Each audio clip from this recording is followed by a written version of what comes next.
Базирующему сатырскому обществу. Здравствуйте, уважаемые зрители. Апснахабар продолжает работу. Прежде чем мы приступим к нашей беседе, я прошу вас подписаться на нас во всех социальных сетях, главное в YouTube. Итак, сегодня в гостях Апснахабар общественный деятель, заместитель председателя организации Айтглар Ишсов Какаля, председатель комитета по защите суверенитета, общественный деятель Ливан Мика. Тема нашей сегодняшней беседы это сложная внутриполитическая и внешнеполитическая ситуация Абхазии. Последние уже 2 недели есть разные сигналы из России, и здесь внутри нашей страны. Есть известный протокол, который то ли фейковый, то ли не фейковый. Есть выступление министра иностранных дел Абхазии и России. Есть публичное выступление главы администрации президента Абисалома Акварча.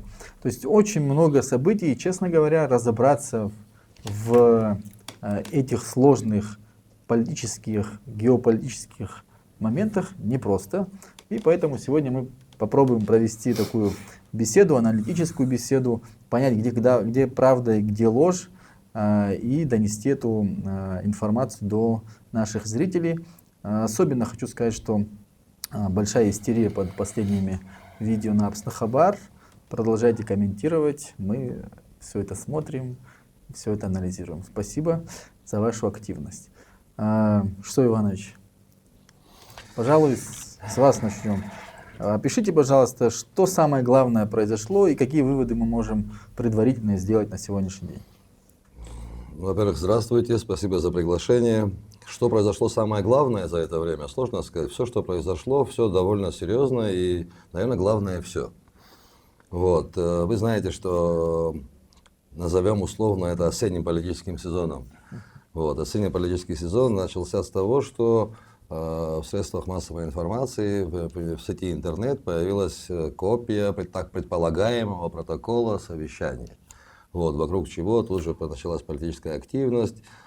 Всем известно, что наши организации обратились к президенту республики, к министру иностранных дел, секретарю Совбеза с просьбой откомментировать, объяснить народу, что это за документ, насколько он соответствует действительности или не соответствует действительности. Так вот, если, как говорится, немного истории. Впоследствии мы все видели интервью министра иностранных дел Абхазии Сергея Мироновича Шамба. Секретарь Совета Безопасности высказал свою точку зрения. Но общая линия вот того, что было сказано, приблизительно так коротко можно охарактеризовать следующим образом, что третий пункт, в котором говорится о том, что президент Абхазии взял на себя обязательство предоставить списки неблагонадежных, так скажем, лиц из числа депутатов и оппозиции, взял на себя обязательство вот такого рода документ предоставить российской стороне, в этой части было сказано, что этот пункт фейковый. Вот. Все остальные пункты никто и вообще сам документ никто не назвал подделкой, фейком и так далее.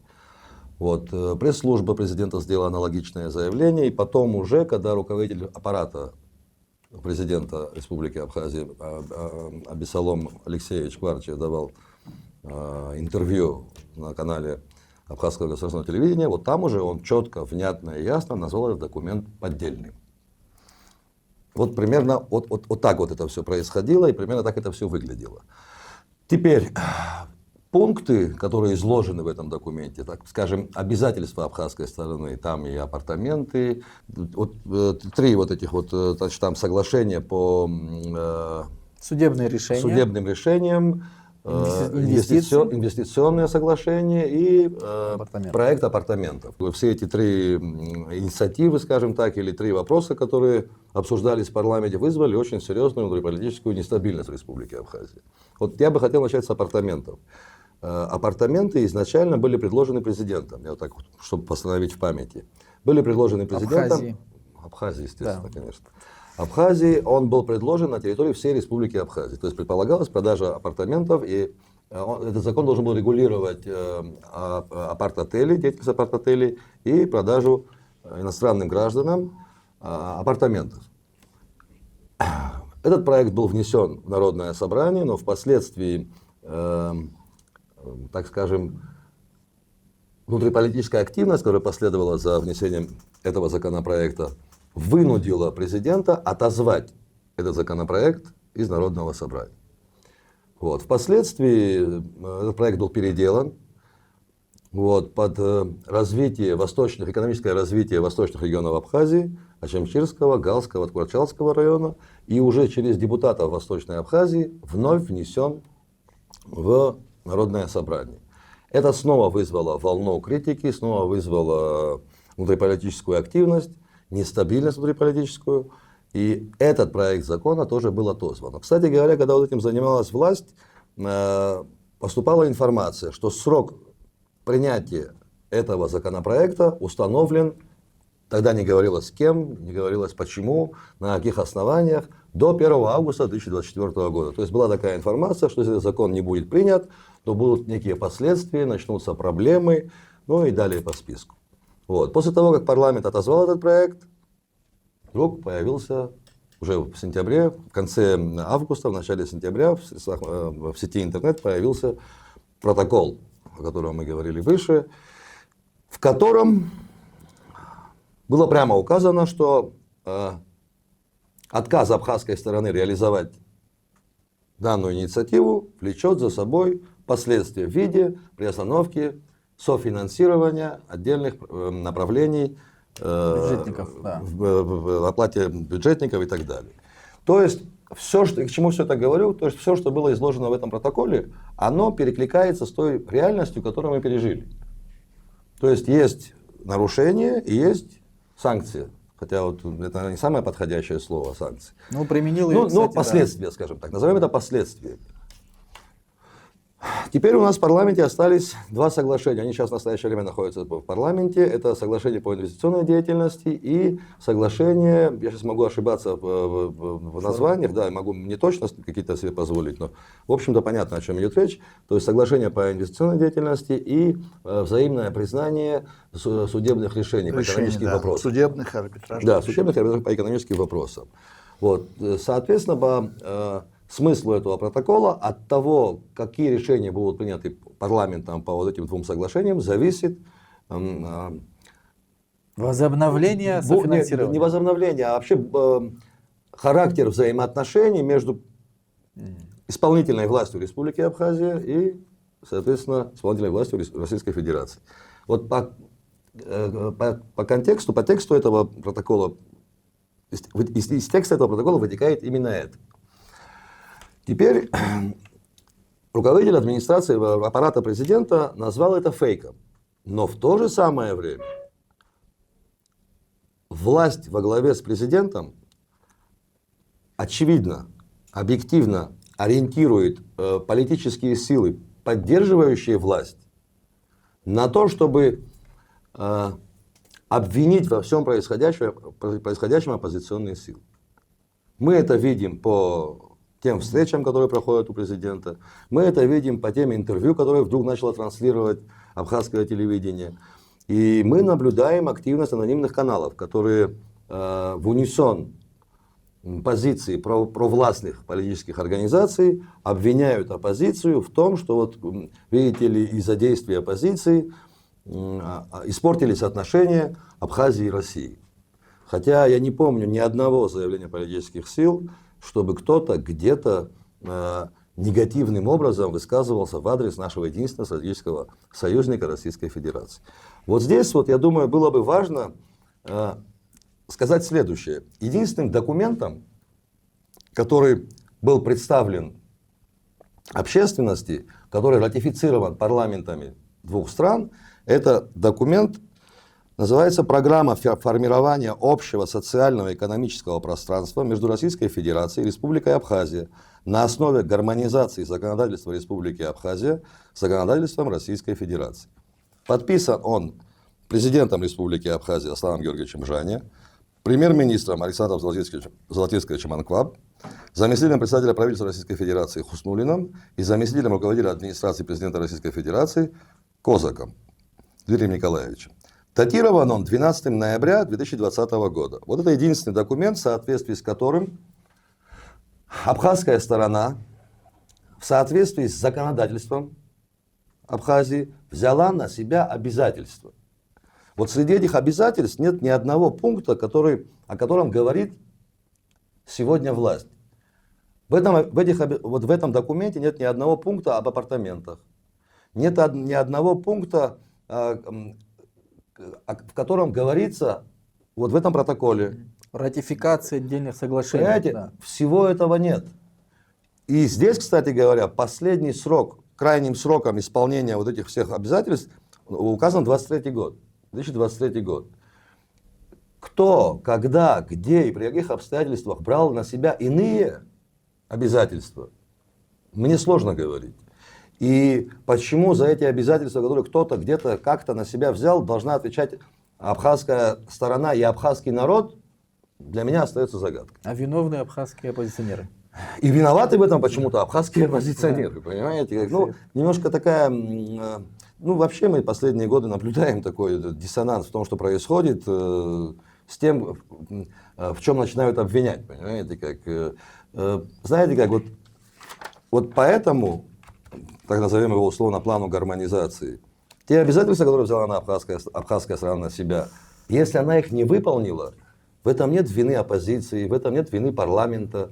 У оппозиции нет такого набора полномочий, такого инструментария для того, чтобы мы могли ломать его обязательства, взятые на себя президентом. Объективно их нет.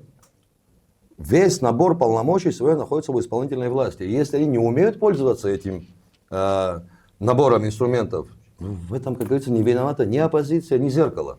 Ну, Тем более, тут проблема немножко в другом, мне кажется. Тем более, что мы говорим о том, что эти три вопроса не входят. Они не входят сюда. А их здесь просто нет, физически нет. Вот потому я и говорю, кто, когда, где и при каких обстоятельствах брал на себя обязательства, это вопрос, наверное, не к нам, это вопрос скорее к исполнительной власти во главе с президентом. Ну, мы можем догадываться, да. И- Я думаю, что люди, которые инициировали вот весь этот процесс, они как раз и рассчитывали на то, что есть определенная скомканность в договоренностях, в политическом процессе. То есть это вот темная вода, да, вот в темной воде попытка поймать рыбу, золотую рыбу. И здесь очень сложно разобраться, как бы, да, единоразово, поэтому мы попробуем раскрыть. Я бы хотел бы еще один добавить сюда пункт, это выступление вице-премьера, министра финансов Владимира Делба. Очень хотелось мне тоже, конечно, выступить в такой сложной ситуации, разъяснить, что происходит, потому что наша задача вообще следить за каждым словом, которое важно отражает все события, и поэтому самым важным, мне кажется, здесь выступление, с которого я хочу начать, не с интервью Делба, а с выступления Лаврова, министра иностранных дел России. И на самом деле это очень важное выступление, которое, мне так кажется, было ответом на выступление его коллеги, министра иностранных дел Абхазии. Что сказал Сергей Шамба? Сергей Шамба сказал о санкциях. На самом деле это очень такая форма, жесткая санкция, это очень такое вот грубое слово, можно так сказать, жизненно важное, да, санкций. Мы много санкций Абхазия переживает, но как такое слово могло возникнуть, мне кажется, что в ответ на вот такую вот, условно так скажем, со стороны министра иностранных дел Абхазии такую жесткую оценку событий, вынудила министра иностранных дел Лаврова выступить. И что он сказал? Я бы не назвал это обострением, он сказал. Это очень важно, потому что он говорит о том, что должен быть соблюден баланс обязательств. И я думаю, он совершенно прав в том смысле, что нечто подобное было буквально несколько месяцев назад. Это уже с интервью министра финансов нашего, который говорит в своем интервью, что также было остановлено финансирование в июне месяце. И это было остановлено, потому что значит, парламент не принял по графике гармонизации, по программе гармонизации закон об основах социального обслуживания граждан Республики Абхазия. Об основах социального обслуживания граждан Республики Абхазия. Июня 2024 года. И когда в июле этот закон был принят, финансирование было продолжено. И был компенсирован этот месяц, который был не оплачен. Что произошло в июне? Почему в июне никто не говорил о санкциях, никто не говорил о каких-то проблемах, если это было остановлено? Очередной закон был принят. Здесь очень важно вот понять, вот этого мы пока не знаем, я думаю, через наших депутатов мы будем выяснять об этой программе гармонизации, какой закон стоит сейчас очередной по программе гармонизации. Потому что эти 3 закона, которые сегодня, о которых говорит, вышли в протоколе, они не значатся в программе о гармонизации. То есть не ратификации соглашения о арбитраже, не обеспечение инвестиций юридических лиц. Владимир Делба сказал, он сказал, смотрите, он сказал о том, что про это соглашение, что он подписан. На самом деле, соглашение об инвестициях, что он в Санкт-Петербурге в 2022 году подписан. Но на самом деле мы знаем, что этот договор не подписан. Был подписан протокол о намерениях, о том, что абхазская сторона будет рассматривать это соглашение. И это соглашение пришло в парламент. Парламент над ним работает. То есть парламент работает над проектом соглашения об инвестициях. Парламент вносит это рабочий момент, свои изменения, которые устраивают абхазскую сторону, направляет их. Этот процесс всем известен, а Владимир Делба говорит, что он подписан. Ну как? Это что за подтасовка фактов?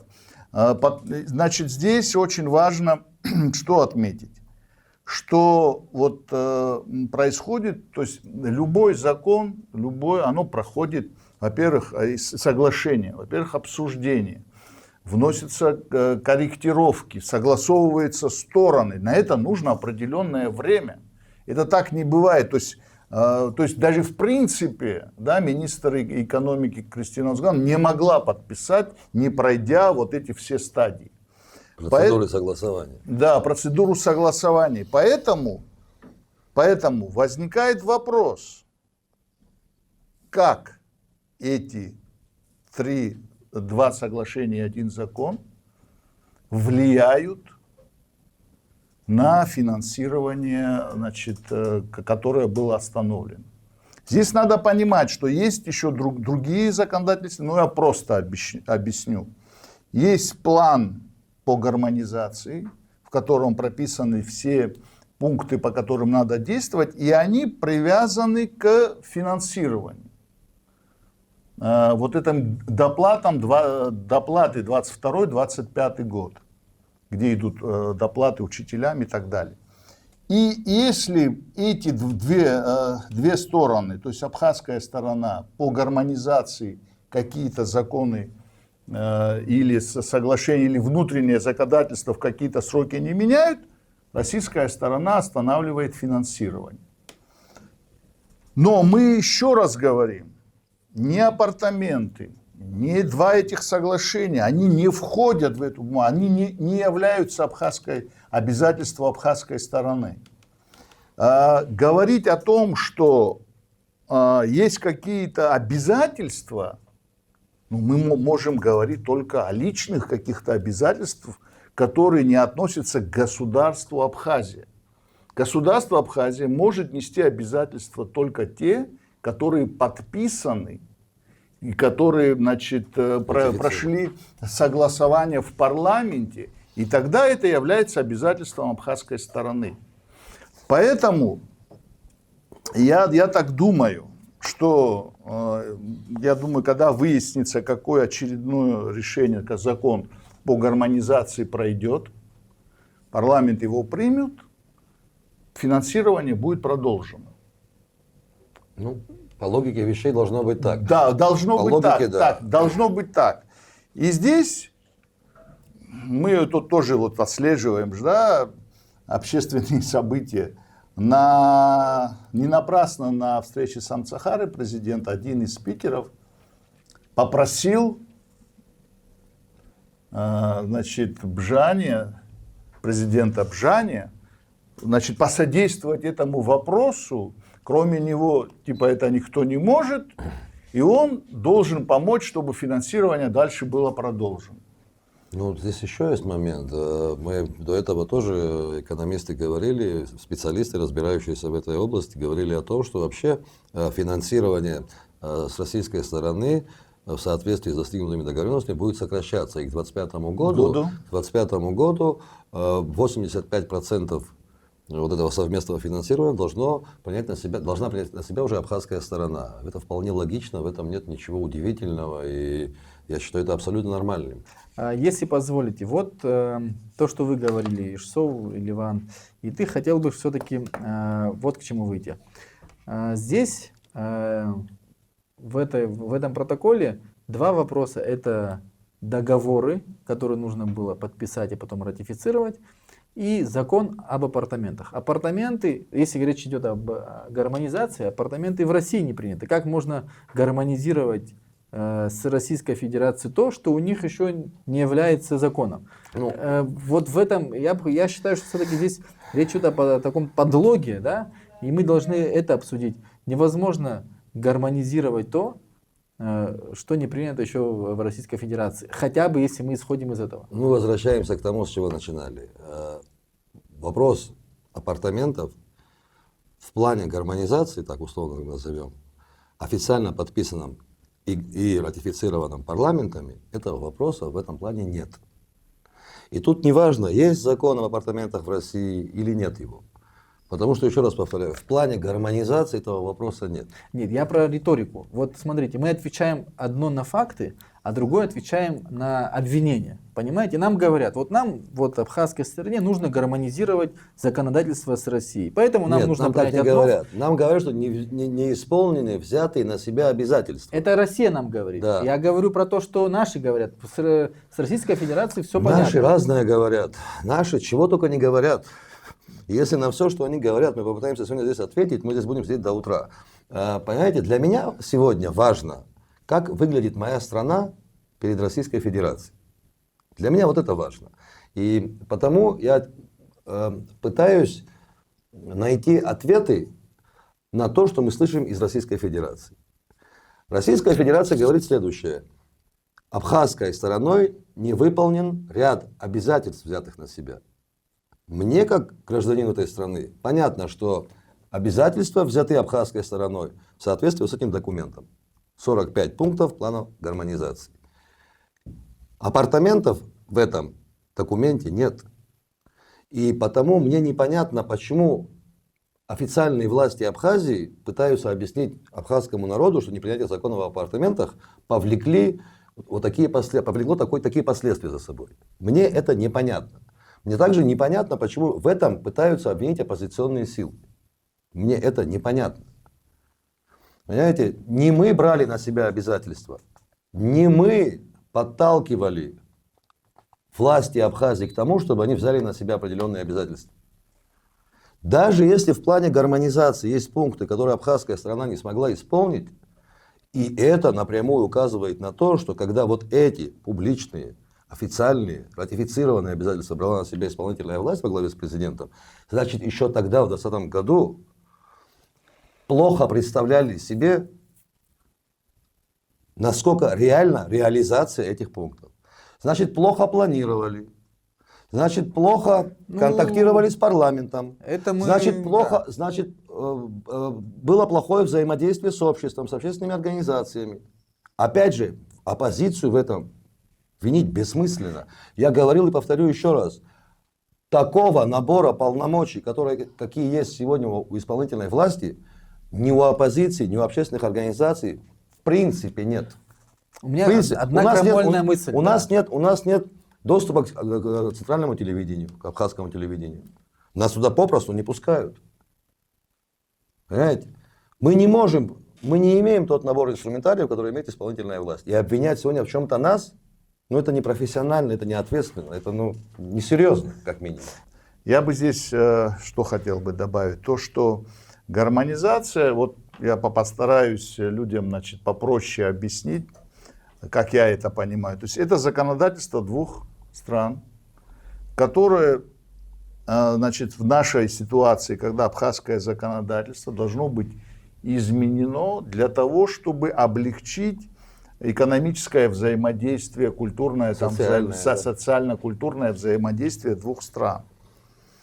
Поэтому вот эти соглашения, они никакого отношения к соглашению и апартаменты, никакого отношения к гармонизации не могут иметь. То есть это вообще другой уровень, это вообще, потому что соглашение это, подписанное между двумя странами, оно выше национального законодательства. Но здесь еще я хочу сказать о парламенте. Мне кажется, это очень важно проговорить. Давление оказывается не только на оппозицию, но и попытка оказать давление на парламент тоже. Для того, чтобы парламент принял те или иные соглашения, против которых выступает, можно сказать так, все общество, да, весь народ единым, так сказать, фронтом. Он отказался, например, принимать закон об апартаментах. И это форма давления на парламент.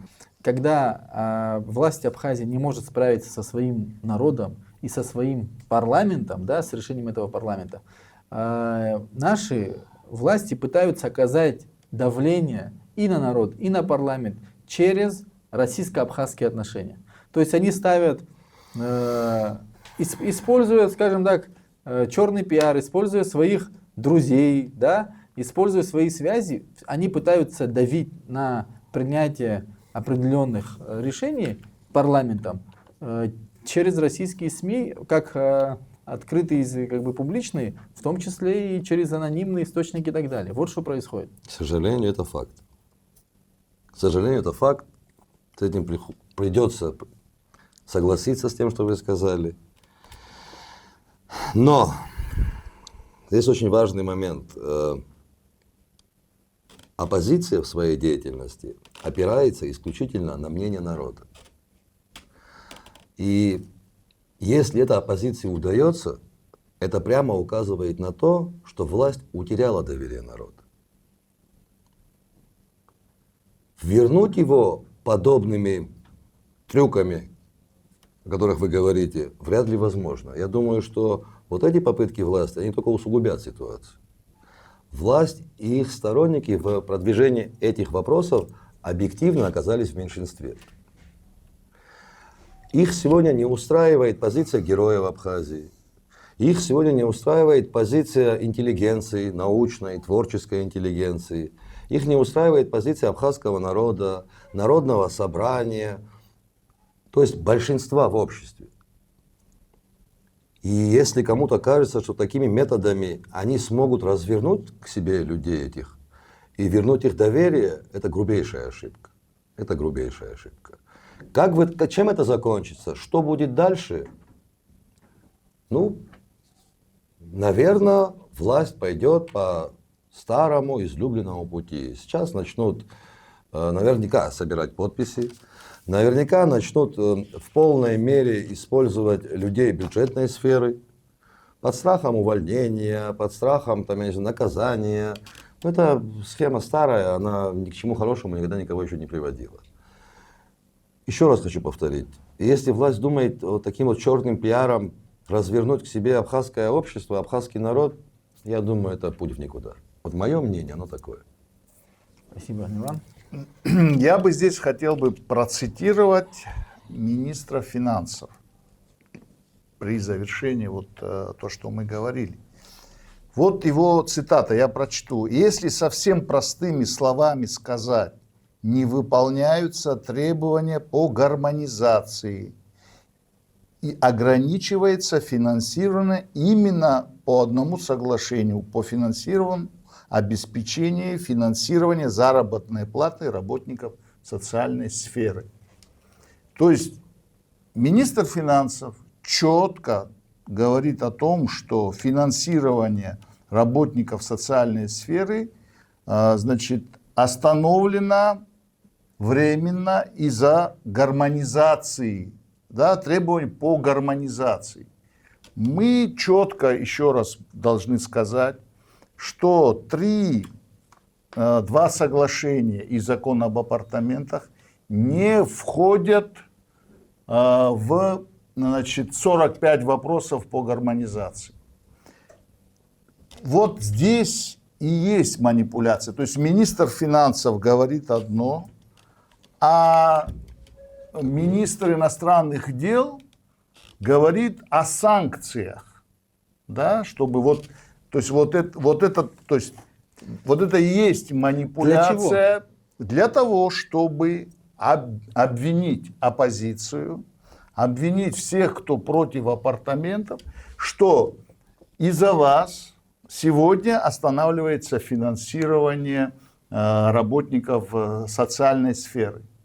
Это, значит, передергивание всего, то есть министр финансирования, министр говорит о том, что из-за гармонизации, а на самом деле они запускают другую информацию, что это санкции. И для этого был придуман этот протокол, чтобы сказать, что вот эти 3 закона, 2 соглашения, 1 закон, они являются обязательством абхазской стороны. Они не являются обязательством абхазской стороны, потому что нету ни одного документа в наших межгосударственных отношениях, где абхазская сторона взяла за 2 этих соглашения и за закон об апартаментах на себя обязательства. Из того, что мы сегодня видим, из всех выступлений и всех бумаг, мы понимаем, что нет ни одного подписанного документа, принятого обеими странами, где указано, что вот 3 вопроса, которые были упомянуты в протоколе, необходимо принять. То есть ни вопрос об апартаментах, ни вопрос об инвестициях и ни вопрос о судебных решениях. Можно я отвечу? Можно. У нас не то, что документа нет. Нам до сих пор непонятно, кто, когда, где и при каких обстоятельствах брал на себя подобные обязательства. Еще раз повторю, не то, что документа. У нас никто не сказал, кто брал на себя обязательства по принятию закона, например, об апартаментах. Мы знаем это? Нет, мы этого не знаем. Мы обратились с просьбой разъяснить, что означает содержание этого протокола. Нам ответили министр иностранных дел, секретарь Совета Безопасности. Президент до сегодняшнего дня молчит. Хотя по логике вещей он должен был объясниться с обществом. Он должен был сказать обществу, о чем идет речь. У нас вот так вот, знаете, как такое многоточие оставляется. Мы не выполнили обязательства. Оппозиция не дает. Понимаете, что не дает оппозиция? Какие обязательства мы не выполнили? Кто их на себя взял? Эти вопросы, на эти вопросы должны быть ответы. Мы должны знать, еще раз повторюсь, кто, когда, где и какие обязательства на себя брал. И от чего имени он это делал. И какие цели он преследовал. Это очень важные вопросы. Ну, я думаю, что мы не получим ответы. По крайней мере, если мы будем ответ по протоколу. Значит, Здесь, я прошу прощения, не получим ответ и будем делать тоже соответствующие выводы. Как это? Здесь очень плачевные выводы. Очень. Да. Потому что мы еще раз говорим, если общество абхазское, да, там наши герои, интеллигенция, там, молодежь, все общество ответило нет апартаментам, да, и президент опять возвращает этот вопрос в ущерб, да, российско-абхазским отношениям, то я хочу вам сказать, что вот, например, вот такие события, они же не улучшают отношения России и Абхазии, да, вот так подавать, да, Не укрепляют не доверие. укрепляют доверие. То есть это его линия, которую он ввел.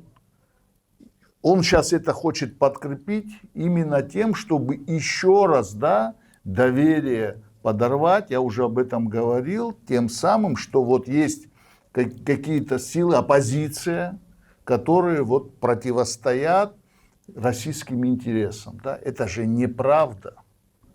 Это ложь. И здесь президент является сам таким, так скажем, инициатором антироссийских настроений. Но абхазский народ, я вот как могу сказать, как прореагировал, очень правильно прореагировал.